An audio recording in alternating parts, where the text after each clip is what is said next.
حوالہ اس لیے نہیں دے رہا کہ ہمارے جو مد مقابل ہیں یہ بیچارے عربی پڑھ نہیں سکتے، یہ اردو خواہ ہیں، لیکن یہ بدھو پارٹی یہ عربی نہیں جانتی۔ حضرت تھانوی کی اردو تفسیر ہے، ماجدی کی بھی، اس میں فرماتے ہیں کہ یہ جو امواتن ہے نا،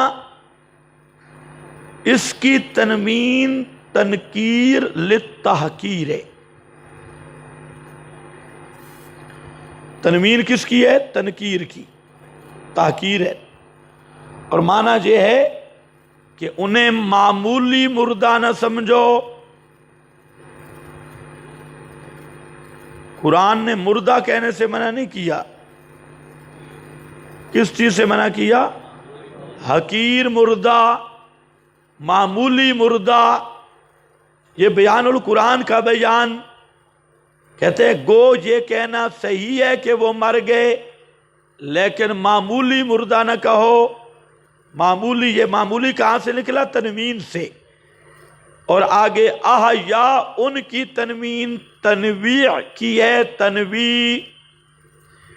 تنویع اس کا معنی حضرت تھانوی ماجدی نے کیا، بلکہ وہ ایک ممتاز حیات کے ساتھ زندہ ہیں۔ کس کے ساتھ؟ ممتاز حیات۔ ممتاز کس سے؟ دنیاوی حیات نہیں، ممتاز کس سے؟ الگ حیات ہے۔ ممتاز کا معنی الگ، دنیاوی حیات سے الگ حیات ہے، ممتاز حیات سے زندہ ہیں۔ میرا خیال ہے آیت تو حل ہو گئی۔ امواتن معمولی مردہ نہ کہو، احیاء خاص حیات کے ساتھ زندہ ہیں، ممتاز حیات کے ساتھ زندہ ہیں۔ یہ معمولی والا لفظ کہاں سے آیا؟ اور خاص یا ممتاز کہاں سے آیا؟ التنوین للتنویع۔ اسی لیے آگے فرمایا، آگے عبارت لگے گی لیکن لا تشعرون، لیکن تم او مخاطبین تم شعور نہیں رکھتے، شعور نہیں رکھتے۔ شعور کہتے ہیں ادراک الحواس کو، ادراک الحواس۔ تم اپنے حواس سے وہ حیات معلوم نہیں کر سکتے، اپنے حواس سے وہ حیات معلوم، اچھی طرح سمجھو، حواس سے وہ حیات معلوم کیوں؟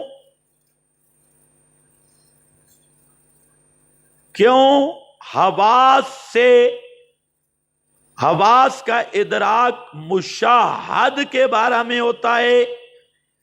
حواس کا ادراک دنیاوی حیات تک محدود ہے۔ حواس محسوس کرتے ہیں دنیاوی مشاہد ناسوتی حیات، دنیاوی حیات، اور ان کی جو خاص حیات ہے وہ برزخی اخروی ہے۔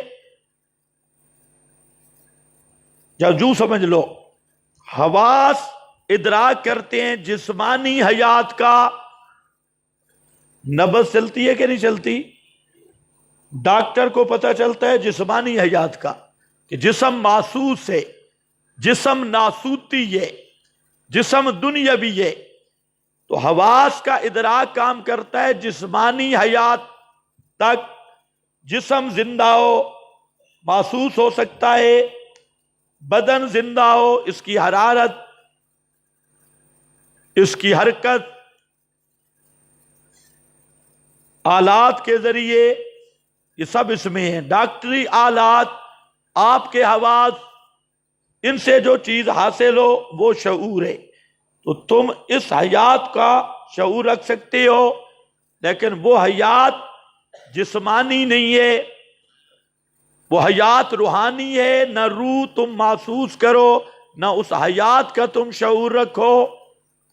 اور جو میں نے معنی کیا ہے یہ سب مفسرین نے معنی کیا، آئیں گے حوالے۔ اسی لیے بیضاوی نے جہاں پر لکھا وَلَٰكِن لَا تَشْعُرُونَ تنبیہ عَلَىٰ أَنَّ حَیَاتَهُمْ لَیْسَتْ بِالْجَسَدِ، کیا کہا؟ وَلَٰكِن لَا تَشْعُرُونَ، یہ جملہ بتلا رہا ہے لیکن لا تشعرون والا تنبیہ علی، اس بات کو سمجھو بزرگوں۔ بیضاوی نے کیا کہا؟ تنبیہ، کس میں تنبیہ ہے؟ لیکن لا، میں نے آپ کو کیا تقریر کی کہ جسمانی حیات یا حسی حیات یا دنیاوی حیات یا ناسوتی حیات، جو بھی تعبیر کرو، یہ محسوس بالحواس والآلات، یہ ہمارے احساس میں ہے۔ اور اللہ نے جو فرمایا نا خاص حیات، فرمایا وہ دنیاوی نہیں، ناسوتی نہیں، جسمانی نہیں کہ تم اس کو حواس سے محسوس کرو، بلکہ وہ تمہارے حواس سے بالا تر حیات ہے، عالم غیب برزخی روحانی وہ حیات ہے، اس لیے تمہارے حواس وہاں نہیں پہنچتے۔ اللہ کرے تمہیں سمجھ آ رہی ہو۔ اس میری تقریر پر میں حوالہ دے رہا ہوں، یہ میری اپنی نہیں ہے، بیضاوی نے لکھا تنبیہ علی ان حیاتہم لیست بالجسد، یہ لیکن لا تشعرون یہ بتلانے کے لیے آیا کہ ان کی حیات اس جسم والی نہیں، اس جسد والی نہیں ہے، ورنہ لیکن لا تشعرون نہ آتا۔ لیکن لا تشعرون آیا یہی بتانے کے لیے۔ ہمارے دوست بل احیا پہ بریک لگاتے ہیں، آگے نہیں چلتے۔ لیکن لا تشعرون، ان کو ذرا کہو ذرا آگے بھی پڑھو، لیکن لا تشعرون۔ ایک سیالکوٹی نے جہاں لکھا تنبیہ علی ان حیاتہم لیست بالجسد، خفاجی نے لکھا اسی جملے سے، ابو حیان الاندلسی نے لکھا کہ یہی جملہ بتاتا ہے احیاء دون اجسادہم، زندہ ہیں لیکن ان جسموں کے بغیر، ان کے جسم زندہ نہیں۔ خازن نے اسی پر لکھا کہ ہم باعتبار خروج الروح عن الجسد الاموات، اگر یہ دیکھا جائے کہ روح پورے جسم کو چھوڑ گئی وہ مردے ہیں، اور ارواحہم فی اجواف طیر خضر بہذہ الجہت احیاء هو الصحیح، فرماتے ہیں احیاء اس جہت سے ہیں کہ ان کی ارواح جنت میں ہیں، اور اموات اس جہت سے ہیں کہ جسم روح سے بالکل خالی ہیں۔ یہ خازن معالم سب لکھ رہے ہیں، تو میں آپ کو آیت پہ نہیں گفتگو کر رہا، لیکن لا تشعرون پہ گفتگو کر رہا ہوں کہ یہ جملہ بتا رہا ہے کہ یہ جسم والی زندگی نہیں۔ تو سمجھے بھی ہو کہ نہیں؟ یہ جملہ بتا رہا ہے جسم والی زندگی، اس جسد والی زندگی نہیں، روحانی زندگی ہے۔ حضرت نانوتوی اسی جملے کو لیتے ہیں اور عند ربہم کو فرماتے ہیں قرآن نے شہید کو زندہ کہا لیکن بدن شہید کا مردہ ہے، بدن شہید کا مردہ ہے۔ اجوبہ 40 حضرت نانوتوی اور مولانا ادریس کاندلوی علم الکلام انہی جملے کو لیا، فرماتے ہیں قرآن نے شہید کو زندہ کہا لیکن جسم شہید کا مردہ ہے، لفظ مردہ کا بولا، مردہ ہے۔ اور مواہب الرحمن امیر علی ملی آبادی اس نے بھی یہی کہا کہ ارواح جنت میں زندہ ہیں اور جسم شہیدوں کے بھی مردہ ہیں، قیامت کے دن دوسرے جسموں کے ساتھ ان کو زندہ کیا جائے گا۔ اور یہی بات تمام آپ کے فقہا، تمام کے تمام فقہا جتنی شروحات ہدایہ، کانز، قدوری، جتنی شروحاتیں، شامی اور آپ کے سارے فتاوی، نظم الدرر، اور فتاوا شامی، بزازیہ، عالمگیری، یہ سب کے سب فتاوا والے وہ جب باب الشہید قائم کرتے ہیں تو صاف لکھتے ہیں الشہید میت، الشہید الشہید میت، حدیث آ گئی، فرمایا کل میت یختم علی عملہ الا الشہید، کل میت کا فرد اگر شہید نہ ہو تو الا شہید کا کیا معنی؟ تو رسول پاک نے بھی میت کا اطلاق کیا، پوری امت نے شہید کو میت کا اطلاق کیا۔ اور کیسے کیا؟ کہ اس معاملہ میں کہ روح کا انفکاک ابانہ جسم سے بالکلیہ ہے، اس معنی میں میت ہے، ان کی ارواح جنت میں متلذذ مرزوق ہیں، اس لحاظ سے اس جہت سے احیاء ہیں۔ تو قرآن میں کیا آیا؟ ان کو معمولی مردہ نہ کہو، ان کو کیا نہ کہو۔ ابھی بھی آپ کو کوئی سمجھ نہیں آئی؟ اگر بالکل میت ہی نہیں کہنا تو سارے بزرگ کافر بنیں گے۔ اگر ہماری ضد میں آ کر لگانا ہے فتویٰ لگاؤ، سب سے پہلے فتویٰ بانی دارالعلوم دیوبند پہ لگے گا۔ اب ذرا سوچو صحیح، ہم بزرگوں کو مانتے ہیں یا یہ مانتی ہیں؟ یہ ادھر پنڈی میں 2-4 چوہے تھے،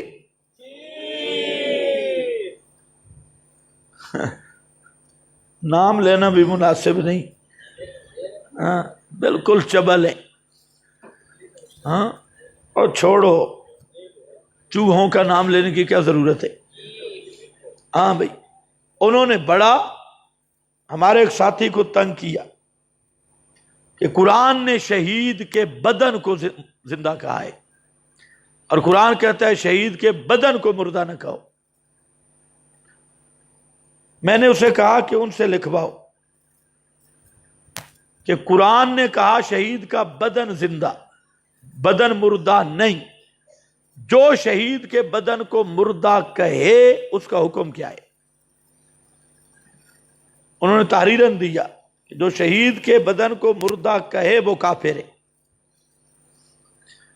میں نے چند عبارتیں لکھی، سب سے پہلے حضرت نانوتوی، وہ کہتے ہیں شہید کا بدن مردہ ہے، ادریس کاندلوی کی، اور چند عبارتیں لکھی۔ میں نے اس بزرگ کو کہا کہ ان کو اب کہو کہ اگر اپنے باپ کا نطفہ ہونا تو اب فتویٰ نہیں بدلنا۔ آپ نے کہا کہ جو شہید کے بدن کو مردہ کہے وہ قرآن کا منکر اور کافر ہے، آپ لکھ دیں کہ یہ حضرات کافر ہے، انہوں نے نبی کے شہید کے جسم کو مردہ کہا ہے۔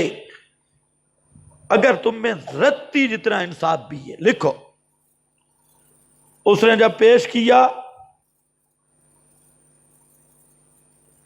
تو سمن بکمن عمین، اب دیکھیں کہتے ہم تحقیق کریں گے، غیر مقلدوں کی طرح، جب غیر مقلد پھنس جائے تو کہتے تحقیق کروں گا۔ تحقیق ماں کی گود میں جا کے کرے گا، تحقیق کروں گا۔ تو اس نے کہا بھئی چل یہ لکھ دے کہ اگر ان کی یہ عبارتیں ہیں تو یہ کافر ہے، یوں لکھ۔ تحقیق بعد میں کہا اگر یہ بزرگ انہوں نے یہ تحریر کیا، یہ عبارتیں ان کی ہیں تو یہ کافر ہیں، لکھو۔ وہ ہمارے انظر شاہ سے موجود ہیں، وہی تھے۔ تو اب بیچارے سانپ سونگ گیا، اور اب تک ان کے پاس کاغذ ہے، انہوں نے تحریر نہیں دی۔ یہ ایسے بے ایمان ہیں کہ دنیا میں ان کی مثال نہیں۔ اب الٹا کیا کہتے ہیں؟ یہ مماتی اکابر کو نہیں مانتے، اور تم تو سارے اکابر کو کافر کہہ رہے ہو۔ یہ سارے تمہارے مولوی لکھ گئے کہ قرآن نے شہید کے بدن کو کہا ہے کہ مردہ نہ کہو، بدن زندہ ہے، جبکہ ساری امت کے اکابر بدن کو میت کہہ رہے ہیں۔ تو تمہارے اس تحقیق کے مطابق تو پوری امت معاذ اللہ کافر ہے، تم تو عثمانیوں میں بھی تکفیر سے آگے بڑھ گئے۔ بدنام ہمیں کرتے ہیں۔ وہ باندر والا آٹا، وہ آٹا پڑا تھا نا، آٹا تو ایک بندر تھا، وہ آٹا خود کھا لیتا تھا اور ایک بیچارہ بکرا کھڑا تھا، اس کے منہ پہ تھوڑا سا لگا لیتا، باقی سارا کھاتا، آخر میں اتنا لے کے اس بکرے کے منہ پہ لگا لیتا۔ وہ جب مالک آتا تو بکرے کو مارتا، بھی سارا آٹا اس بے ایمان نے کھایا، وہ مار مار بکرے کی پٹائی ہوتی، بندر آٹا۔ یہ بے ایمان ایسے ہی، یہ بزرگوں کو کافر خود کہتی ہیں اور آٹا ان غریبوں کے منہ پہ لگا دیتی ہیں اور کہتے ہیں انہوں نے بزرگوں کو نہیں مانا، یہ بزرگوں کے دشمن۔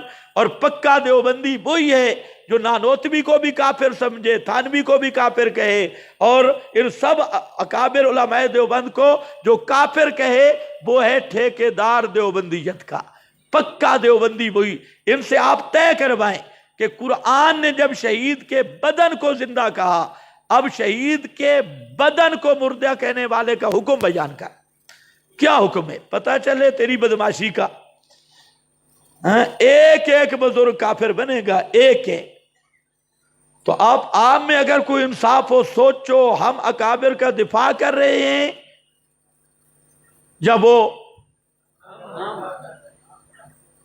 ہم آپ کے سامنے اکابر کا فارم بیان کر رہے ہیں، یا وہ جو کہتے ہیں قتل چونکہ زندہ چنانچہ، اس پہ ان کو کہو لاؤ فارم سلم۔ 14 صدیوں میں چیلنج ہے، ایک کسی بزرگ مسلم کا فارم لاؤ جس نے کہا قتل چونکہ جسم تے زندہ بھی چنانچہ جسم۔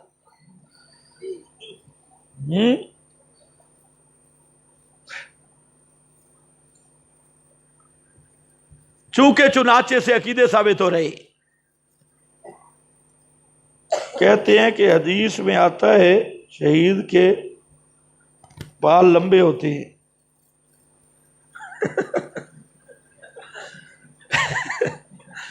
یہ اسی رکے والے نے روایت بنائی ہے، کذاب۔ ہاں بھئی دیکھو،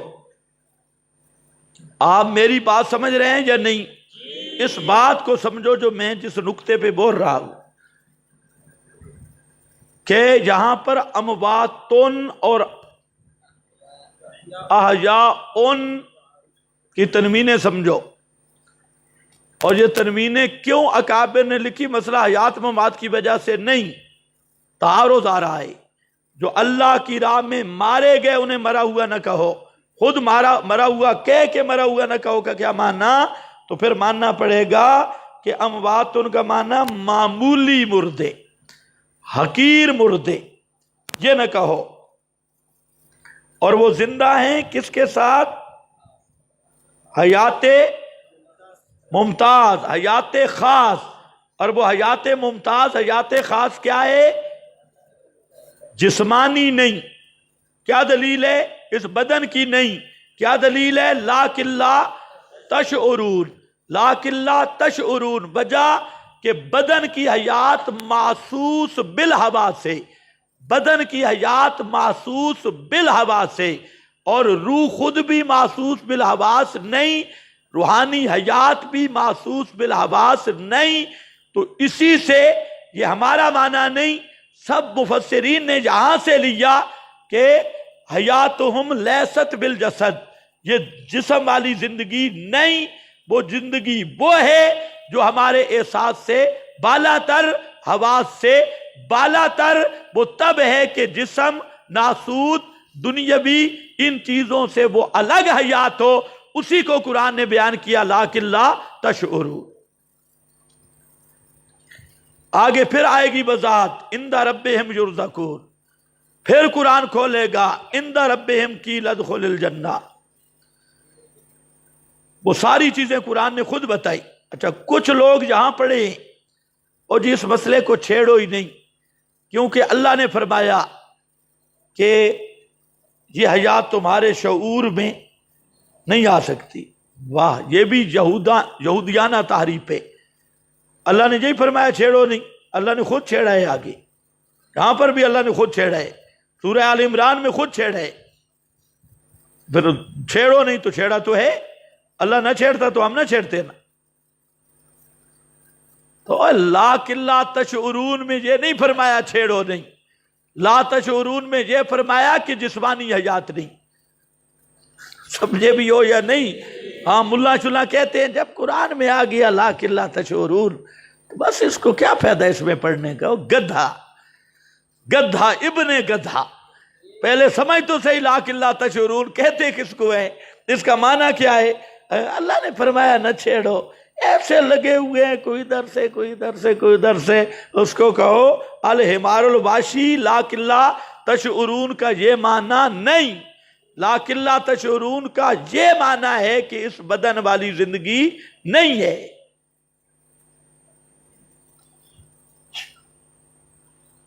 بعض کہتے ہیں کہ اعادہ روح میت کو ہوا، اور بعض کہتے ہیں تعلق روح کے ساتھ اس میں کوئی فرق ہے۔ یار اللہ تمہیں عقل دے، ابھی میں کہہ رہا ہوں، بار بار کہہ رہا ہوں، مسئلہ نہیں بیان کر رہا، یہ مسئلہ جب آئے گا یہ پرچیاں لکھو خدا کے بندے، یا آیت کے متعلق کوئی بات جو میں کر رہا ہوں اس پہ خواہ مخواہ وقت ضائع، اچھا اتنی اوپر والی منزل کمزور ہے وہ میرا مسئلہ سمجھ ہی نہیں سکتا، اس کے لیے کم از کم یہ شرط ہے کہ یہ منزل ٹھیک ہو۔ ہاں بھئی اب دیکھو، وَلَا تَقُولُوا لِمَن يُقْتَلُ فِي سَبِيلِ اللَّهِ أَمْوَاتٌ، کوئی چیز انشاءاللہ آخر تک رہے گی نہیں، لیکن ہر چیز کا اپنا مقام ہے۔ وَأْتُوا الْبُيُوتَ مِنْ أَبْوَابِهَا بَلْ أَحْيَاءٌ وَلَٰكِن لَا تَشْعُرُونَ، لیکن تم سمجھ نہیں سکتے ان حواس سے اس حیات کو، کیونکہ وہ عالم غیب روحانی حیات ہے۔ وَلَنَبْلُوَنَّكُمْ صبر کا ادنا قسم، یہ اوپر صبر کا اعلیٰ قسم ہے، موت فوت عزیزوں رشتہ داروں کی، البتہ تحقیق ہم آزمائیں گے تم کو۔ وہاں پر میں نے ابھی ذکر کرنا ہے قاتل کہتے کس کو ہیں، قاتل ساری باتیں آئیں گی۔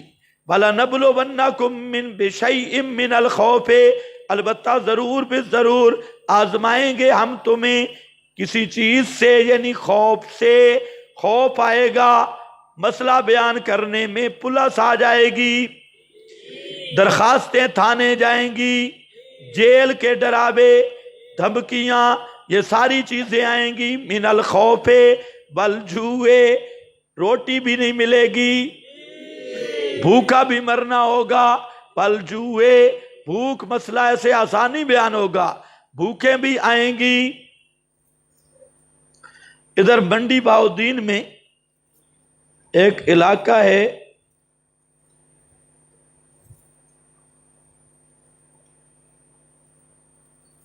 نام ذہن پہ نہیں آ رہا، ہاں کیا اونچا بولو، ہاں مورالا، وہ یہ منڈی والے موجود ہیں، وہاں پر ہمارا جلسہ تھا، وہاں پر وہ ہے مودودیوں کا مدرسہ ہے، تو وہاں جو مولوی صاحب ہیں مختارہ، مورالا مختارہ، وہ پیچھے لگ گئے جی جلسے پہ آپ نے آنا ہے۔ میں نے اسے کہا خدا کے بندے آپ اچھے بھلے خطیب تاجر شاجر آپ کے پاس آ جاتے ہیں، تو میں نہ بولا، میں ادھر آیا تو کام گڑبڑ ہوگا، تو آپ اپنا جلسہ بھگتائیں، تقریر کروائیں، پہلے بھی خطیب شتیب جاتی ہیں، کہتے ہیں اشاعتی خطیب بلاتا ہوں۔ میں نے کہا ٹھیک ہے ان کو بلاتا رہے، وہ آئیں گے چلے جائیں گے، میں آیا تو کام گڑبڑ ہوگا۔ خیر وہ لگا رہا، ادھر سفارش ادھر کرتے کرتے کرتے میں نے کہا ٹائم میں دیتا ہوں، شرطیں دو ہے، ایک تو یہ شرط ہے کہ میری موجودگی میں سوائے اشاعت التوحید کے کسی جماعت کا نام نہ لینا، جماعت اسلامی وغیرہ وغیرہ کوئی نہیں، اور دوسرا بینر سوائے اشاعت التوحید کے کسی جماعت کا بینر نہ دیکھوں وہاں۔ یہ دو شرطیں ہیں میری موجودگی میں، نہ اشاعت التوحید کے علاوہ کسی جماعت کا نام ہو، نہ وہاں بینر ہو، میں آ جاؤں گا۔ کہتے ہیں ٹھیک ہے تعمیل ہوگی۔ میں چلا تو مجھے کہتے ہیں آپ کا موضوع ہے قرآن اور صاحب قرآن، کہا ٹھیک ہے، چلا گیا، وہاں پر گیا تو جناب سارے بینر جماعت اسلامی کے لگے ہوئے تھے، اور ساری جماعت اسلامی کٹھی، لاہور کا یہ جنرل سیکٹری ہے، بنڈی بہاؤدین کا فلانا ہے فلانا، سارا مچھر کٹھا، اور سارے تقریریں کر رہے ہیں یہ لاؤڈ سپیکر انگریز نے بنایا، ہم لوٹے گئے، فلاں ووٹ ادھر ادھر کر رہے۔ خیر میں جا کر بیٹھ گیا، تو وہ تقریریں کرتے رہے، میں سنتا رہا کارٹونوں کو۔ تو یہ ایک نعت خان ہے واکنڈ کا، یہ بھی وہاں تھا، اس کو میں نے کہا، یہ آنے لگا، میں نے کہا نظم پڑھو، میں نے کہا مجھ سے پہلے یہ نظم پڑھے گا، میں نظموں کا شوقین نہیں ہوں، لیکن وہاں تھوڑا جلانا تھا، اس کو میں نے کہا حضرت معاویہ کی عظمت پہ نظم پڑھ، تو لیکن یہ تو پیسے والے ہیں، نظم اس نے کچھ چند فقرے پڑھے حضرت معاویہ کی شان پہ، اور پوری نظم نہیں پڑھی۔ خیر میں نے تقریر شروع کی، تمہید باندھی، میں نے کہا پتہ نہیں قرآن اور صاحب قرآن عنوان رکھنے والوں کی کیا مراد ہوگی۔ میں ایک حدیث کے ٹکڑے سے آگے چلتا ہوں کہ پہلے قرآن کی عظمت بیان کی، اور یہ کہا کہ قرآن حاکم کتاب ہے، قرآن کے مقابل کوئی مولوی بزرگ کوئی نہیں چل سکتا، یہی تمہید رکھی انہوں نے۔ سبحان اللہ پیچھے ہو رہی تھی، سارے اٹھر رہے تھے، یہ تمہید آگے تو نہیں پتا تھا کہ امر غیب میں کیا ہونے والا ہے، بڑی تمہید میں انہوں نے سبحان اللہ کرتے رہے۔ میں نے صحیح مقدمہ باندھا، قرآن کے مقابل جو آئے اس کو دیوار پہ مارنا ہوگا، یہ وہ کر کے اب میں نے کہا بھئی یہ تو قرآن ہے، اور صاحب قرآن وہ ہے من احل حلالہ وحرم حرامہ، جس کا عقیدہ اس قرآن، جس کی عظمت جس کی قرآن کی اس کے دل میں ہے اور قرآن کا مسئلہ مانتا ہے۔ میں نے کہا مثلا قرآن کہتا ہے نبی کے سب صحابہ اولئک ہم الراشدون، اور مودودی کہتا ہے کہ عقبہ بن عامر وہ فاسق تھا۔ اب قرآن مانو گے یا مودودی مانو گے؟ اچھا اس دن پتہ نہیں اتنی عبارتیں میرے ذہن میں آئی، سوچنے سے بھی نہیں آئی، ایک طرف قرآن چلا، ایک طرف مودودی جماعت اسلامی، وہ جو ایسے کام چلا نہ تھے، پورا سٹارٹنگ ہوئی، ایک ایک حرامی سٹیج سے بھاگنے لگی، ایک گیا دوسرا گیا تیسرا، سٹیج میں نے پیچھے دیکھا، سٹیج تو تقریباً ویران ہو چکا ہے، لیکن عوام سب ہماری تھی، وہ جلسہ کرواتے اس لیے تھا کہ شاہ توحید کی عوام آتی ہے، ان کے اپنے تو ہے نہیں۔ خیر اس دن مودودیت کا وہ آپریشن ہوا، الامان والحفیظ، اور آخر میں نے چیلنج بھی کیا، میں نے کہا کہ کل بک بک نہ کرنا، آج میں ادھر ہوں، اگر میری بات پہ کسی کو اعتراض ہو ابھی بات کرے۔ خیر خوب بیان ہوا ماشاءاللہ۔ تو انہوں نے بعد میں وہ ویڈیو بنا رہے تھے، ساری ویڈیو والے کو پیسے دے کے سیڈیاں خراب کی، جس کو بلایا تھا وہ ہوگا کسی ساتھی کے موبائل شبیل میں۔ تو خیر اب میرے ساتھ ساتھی تھے، رات کافی حصہ گزر گیا تھا، جب گزرے تو ہمارا میزبان وہ بھی بھاگ چکا تھا، تو مجھے کہتے ہیں بھوک لگی ہے، میں نے کہا یہ تو بھوک اب رہے گی، وہ نہیں آنے والے۔ ہم باروں بار گاڑی پہ بیٹھے واپس، او پورے علاقے میں شور مچایا اس نے، مجھے وہ کہہ رہا تھا میں مسجد آپ کو بنا دوں گا، مدرسہ آپ کو، وہ باہر والی کمپنیوں کے ساتھ ہے، اس کے ذہن میں تھا یہ مسجد مدرسے کا لالچ دوں گا تو یہ شاید مسئلہ نرم کر دے، تو کہتا ہے مسجد مدرسہ۔ میں نے ایک ساتھی کو کہا کہ اس کو کہو کیا خیال ہے مسجد مدرسے کے بارے میں، بنا دوں گا الو۔ خیر آج تک پھر اس نے نام نہیں اٹھایا، آج تو بڑا روتا رہا۔ تو یہ ہوتا ہے من الجو۔ ہاں کئی واقعات ایسے آئے ہیں کہ ہمیں بلانے والوں نے روٹی بھی نہیں دی، اور یہ بھوک دیکھی ہے، مسئلہ بیان کرو گے روٹیاں بھی نہیں ملیں گی، یہ حلوے شلوے پھرنیاں ہیں، دیسی مرغے تے بکرے چھترے یہ نہیں ملیں گے۔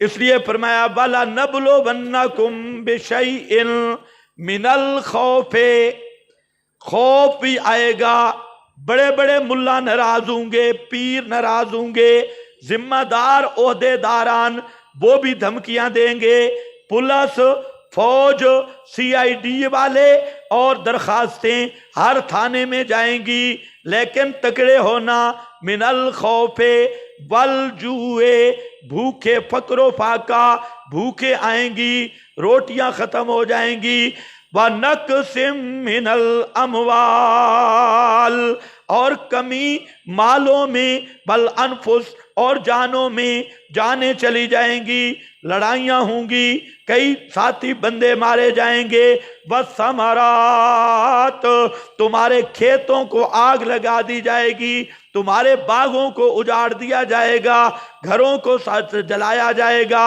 یہ سارے کام ہوں گے، یہ ہوگا وَلَنَبْلُوَنَّکُمْ، اللہ کی قسم یہ واقعات پیش آئیں گے، ہیں آج بھی آئیں گے، اس وقت بھی آئے، آج بھی جو مسئلہ توحید کو اللہ کی رضا کے لیے خالص ہو کر بیان کرتا ہے، اس کے ساتھ یہ حالات پیش آتی ہیں، اور جو یہودی بن کے، تاجر بن کے، لطیفے سنا کے، سریں لگا کے، ادھر ادھر کی پٹیاں پڑھا کے عوام کا عقل مارتا ہے اور مسئلے پہ پردے ڈالتا ہے، دنیا میں اس کی بڑی عزت ہے، لیکن اللہ کے ہاں وہ بالکل ذلیل ملعون پادری بنتا ہے۔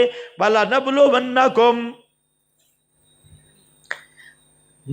یہ حالات سب پہ آتی ہے، آپ مسئلہ جب بیان کریں گے آپ پہ بھی آئیں گے، اللہ نے پہلے بورڈ لگایا ہے، ہاں لگا لے جس کا جی چاہے، ہاں یہ بورڈ لگائے، کہتے ہیں صحابہ لالچ کے لیے آئے، واہ، وہاں پر تو چیز ہی کوئی نہیں تھی، لالچ کس چیز کا تھا، وہاں تو رسیوں سے باندھ کے گھسیٹا جاتا، نیزوں کی انیوں پہ لٹکا دیا جاتا، اور اولادوں کو سامنے قتل کر دیا جاتا،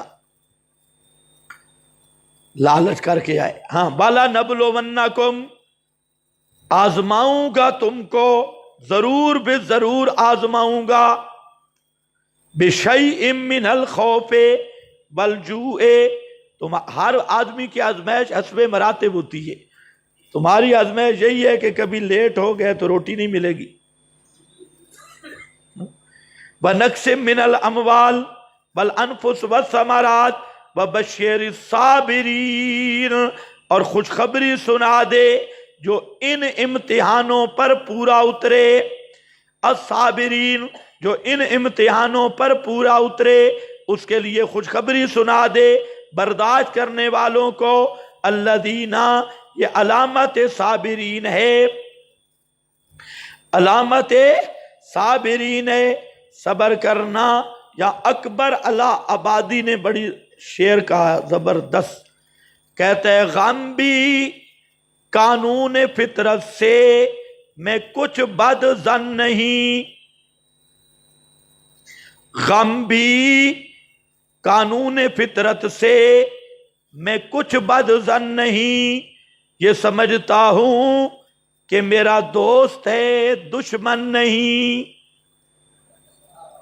تم نہیں سمجھے، غم میں بھی قانون فطرت سے میں کچھ بد زن نہیں، یہ غموں کا آنا، دکھوں کا آنا، یہ اللہ تعالیٰ کا قانون ہے، قانون فطرت سے اللہ کا قانون ہے، اس پر مجھے غم نہیں ہوتا، کیوں؟ یہ سمجھتا ہوں کہ میرا دوست ہے دشمن نہیں، میں سمجھتا ہوں کہ یہ ضرب جو آئی ہے یہ دوست محبوب کی آئی ہے، اور محبوب کا تھپڑ بھی لگے تو لذت ہوتی ہے،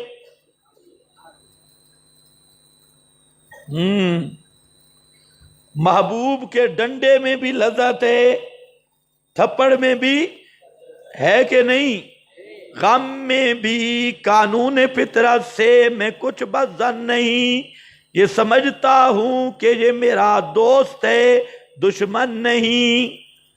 جب آدمی کا یہ نظریہ بن جائے کہ یہ مصیبت میرے محبوب کی طرف، معبود کی طرف سے آ رہی ہے تو غم میں بھی لذت ہے، اسی لیے تو بلال وہ انگاروں پہ لیٹ لیٹ کے کہتا ہے کہ آج اتنا ان انگاروں پہ لیٹنے کا مزہ آج سے پہلے آیا ہی نہیں، تو معلوم ہوتا ہے یہ بھی کوئی لذت ہے۔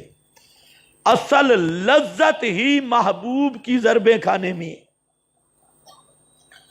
سمجھ گئے ہو یا نہیں سمجھ گئے؟ ہاں، سارے صوفی بیٹھے ہو، ہاں، صوفیوں کو یہ بات سمجھ نہیں آتی۔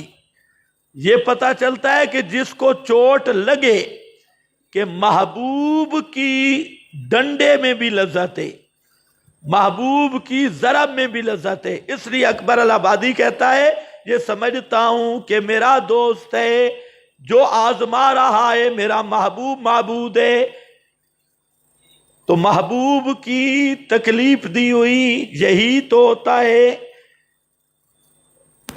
لذت۔ ہاں بھئی دیکھیں، وَبَشِّرِ الصَّابِرِينَ، برداشت کرنے والوں کو جو محبوب معبود کے ڈنڈے برداشت کر گئے ان کو خوشخبریاں سنا دو۔ الذین، علامت صابرین، وہ لوگ اذا اصابتہم، جب پہنچتی ہے ان کو کوئی مصیبت، اصابتہم مصیبت، کوئی مصیبت، مصیبت کس کو کہتی ہیں؟ کلو شیء سام المومنہ، کلو شیء سام المومنہ فہو مصیبتہ، ہر چیز جو مومن کو پریشان کرے وہ اس کی مصیبت ہے، وہ اس کی مصیبت ہے۔ جب پہنچے ان کو کوئی مصیبت، جانی پریشانی، مالی پریشانی، ذہنی پریشانی، جاہی پریشانی، قالو انا للہ، قالو دل سے سمجھ کر، اس جملہ کو کہتے ہیں جملہ استرجاع، استرجاع۔ قالو کیا معنی کرنا ہے؟ قالو کا معنی دل سے سمجھ کر، صرف زبانی نہیں، پہلے اس جملہ کو سمجھ کر، پھر دل میں یقین رکھ کر، پھر زبان پہ لانا، یہ استرجاع ہے۔ پہلے سمجھو ہے کیا؟ انا للہ، بے شک ہم، یعنی میری جان، میرا مال، میری اولاد، للہ، یہ میرا نہیں، کسی اور کا نہیں، کس کا ہے؟ آپ ذرا سمجھیں، آدمی کو غم کب لگتا ہے کہ میری چیز تھی چلی گئی، میرا مال تھا چلا گیا۔ سب سے بڑی غلط فہمی یہ میرا مال تھا چلا گیا، میرا بیٹا تھا چلا گیا، میرا رشتہ دار تھا چلا گیا، میری چیز تھی چلی گئی۔ اللہ نے فرمایا تیری کوئی چیز بھی نہیں، سب اللہ کی چیزیں۔ انا للہ، یہ ذہن بدل دے، تیرا ککھ بھی نہیں، رتی بھی نہیں، نہ جان تیری، نہ مال تیرا، نہ رشتے تیرے، کوئی چیز نہیں، یہ کس کا مال ہے؟ تو کیوں روتا ہے؟ تیرا تھا ہی نہیں۔ یہ تیری غلط فہمی تھی کہ میرا میرا، غم لگتا ہی ہے میرے میرے پر، میرا میرا، فرمایا میرا نہیں، تیرا نہیں، میرا ہے۔ اگر یہ عقیدہ ہو تو غم لگتا ہے؟ صبر آئے گا، یہ صبر ہے۔ اسی لیے تو شریعت کہتی ہے کوئی مسئلہ بنے تو پڑھو انا للہ، لیکن ہم پڑھتے ہیں سمجھتے نہیں۔ سب سے پہلے انا للہ سمجھو کہ آدمی کے ذہن میں جو یہ غلط فہمی ہے نا، میرا ہے، میرا، میرا مال، میری عزت، میری جان، میرا رشتہ دار، میرا، اللہ نے فرمایا تیرا ککھ بھی نہیں، سب میرا ہے۔ انا للہ، بے شک ہم اللہ ہی کے لیے ہیں، اللہ ہی کے لیے ہیں، یعنی مال اولاد سب کچھ للہ، صرف اللہ کا حکم جاری ہے، نہ پیر فقیر نہ اپنا پرایا، کسی کا حکم نہیں ہے، صرف اللہ کا۔ سبحان اللہ۔ وَإِنَّا، اور بے شک ہم، یہ دوسرا نکتہ ہے، بے شک ہم، اس کے دو معنی ہیں، بے شک ہم طرف اس کے راجعون، لوٹنے والے ہیں قیامت والے دن، قیامت کے دن اس کے پاس جائیں گے، سب قرضوں کے بدلے مل جائیں گے۔ اب یہ مال بھی گیا، جان سارا کچھ جا رہا ہے، قیامت کو قرضے کا بدلہ ملے گا، ہم اس کے پاس جائیں گے، اجر و ثواب ملے گا، یعنی یہ چیز ضائع بھی نہیں ہوئی۔ دو چیزیں آئی نا، میری تھی نہیں اور ضائع بھی۔ قیامت کے دن سارے حساب کتاب مل جائیں گے، اجر و ثواب مل جائے گا، رشتہ دار ہیں تو ملاقات ہو جائے گی اور وہاں مل جائے گا سارا کچھ، راجعون۔ اور دوسرا معنی انا للہ، مصیبت کے پہاڑ ٹوٹے اور آدمی کہتا ہے ہم اللہ ہی کے بندے ہیں، اللہ ہی کا حکم جاری، اس لیے جتنی بڑی مصیبت آئی ہم کسی دربار پہ نہیں جائیں گے، اللہ سے مانگیں گے۔ انا الیہ راجعون، مولانا حسین علی یہ معنی کرتے ہیں، راجعون کا معنی ہے راجعون فی المصائب، راجعون فی الشدائد، مصیبتوں اور شدتوں میں ہم اللہ ہی کو پکاریں گے، کیونکہ ہیں جو ہم اللہ کے۔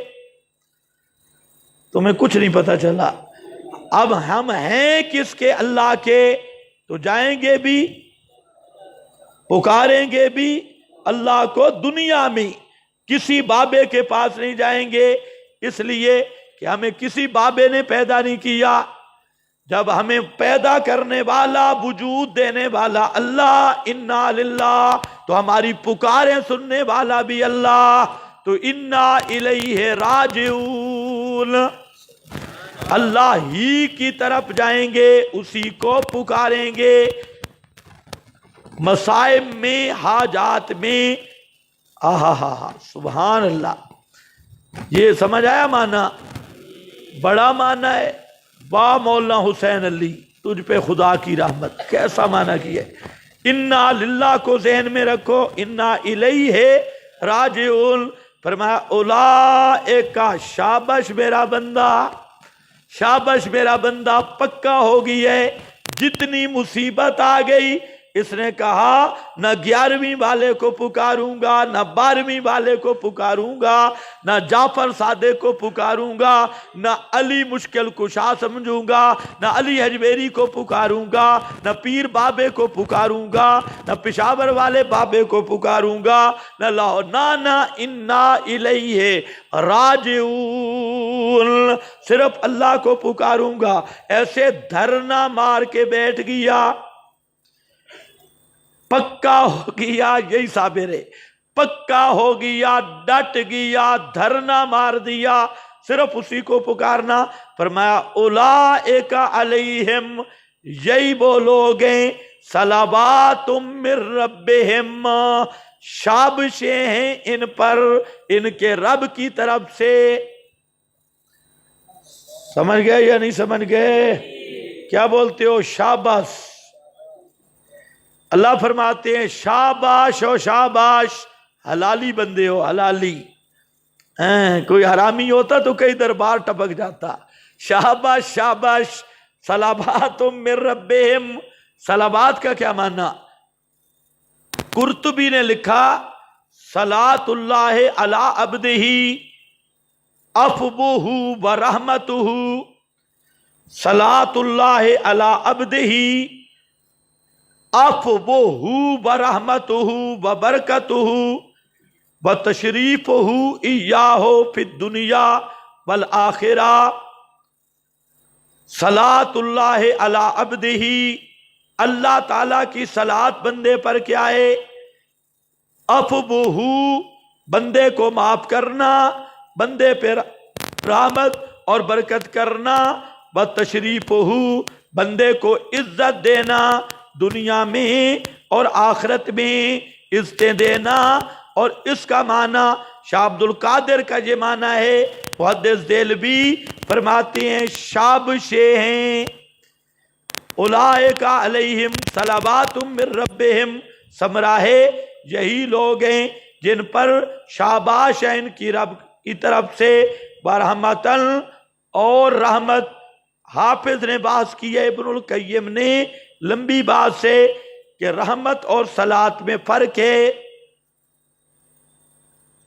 اور اس آیت کو استشہاداً لایا کہ رحمت کا عطف ہے صلوات پر، یہ بھی زندگی رہی تو سورہ احزاب میں آئے گا ان اللہ و ملائکتہ یصلون علی النبی پر، انشاءاللہ عرض کروں گا وَأُولَئِکَ هُمُ الْمُهْتَدُونَ، یہی ہے ہدایت پہ پکے رہنے والے، اور جو دربار بدل جائیں وَمَنْ أَضَلُّ مِمَّنْ يَدْعُو مِن دُونِ اللَّهِ أُولَئِکَ هُمُ الْمُهْتَدُونَ۔ 10 منٹ وقفہ کر لیں۔